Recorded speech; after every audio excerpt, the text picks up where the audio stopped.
So Mm. our fourth question is somewhat related to that and a lot of the things that you've mentioned prior. So at the Blue Frontier Path, BFP for short, we believe that it takes a village to succeed. So either through people who are encouraging you, people who are helping you go through this program, paying for it, or things of the sort. How would you, having had the experience that you had personally and guiding other people through it, how would you encourage postgraduate students to bring the philosophy of a village to life? So how would you encourage them to build a village, to make the most of a village, from beginning to the end of their studies? Let me switch on the electricity. I hope there's no load shedding. Sure. I know that there was one at 6, but who knows? Oh, there's light. You know, you can't stop learning, Mm, be it in a classroom or in life generally. yeah. But formalizing these things at times helps, because some of the concepts that we have to learn require to be embedded Yeah. in your thinking, and Yeah. therefore a systematic process is required Indeed. and consolidated over a period of time. Now, knowledge, I'm very much against IP, intellectual property. Yes. Because, I mean, you think about the evolution of a human being. Mm-hmm. Who holds the intellectual property of fire?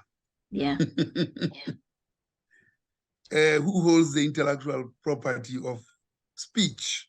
Yeah. No one. I mean, we are so backward as society that we tend to hang to things that would not have been possible had others before us not Yeah. created that condition Yeah. without holding to intellectual property. So it takes a village. Yeah. Actually, says there is no need for intellectual property, because it has to take a village. Yeah. And it means it's sharing. So intellectual property is very, very backward. Okay. It's very archaic, really,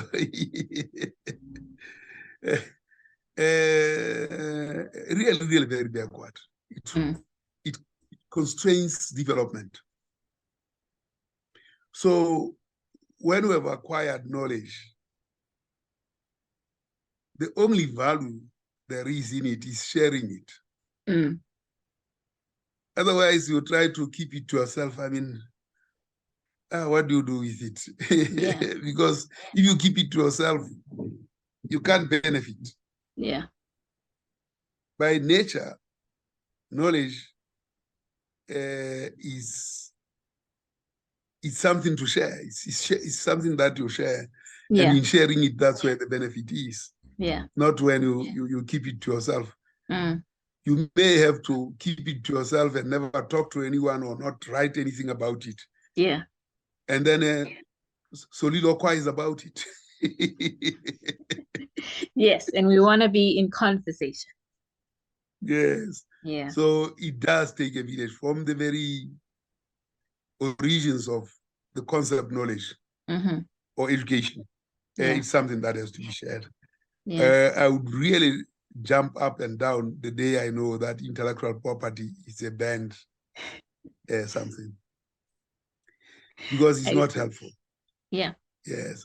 But well, when there is no right to intellectual property, yeah, obviously you have the tragedy of the commons.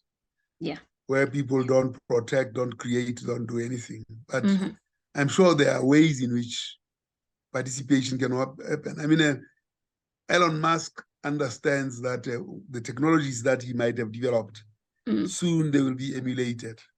The best is just to make them available out there, so that people can develop them in whatever way they want to build upon them. Build upon them. So I think gradually and at an accelerated and soon at an accelerated rate, intellectual property will disappear. Okay. And then the real concept of growing a village through education will manifest. Thank you. Thank you for that. And I think there are currently a lot of conversations about inventions versus innovation. What does it mean to kind of bring people into, maybe specifically to this audience, your postgraduate experience? What support can you get within and without the educational institution itself? So there are a lot of avenues in which we can take what already exists, apply to the context where we would like more clarity, and get the outcomes that we have. We have found that people who have taken advantage of that thinking have benefited the most. So thank you for that.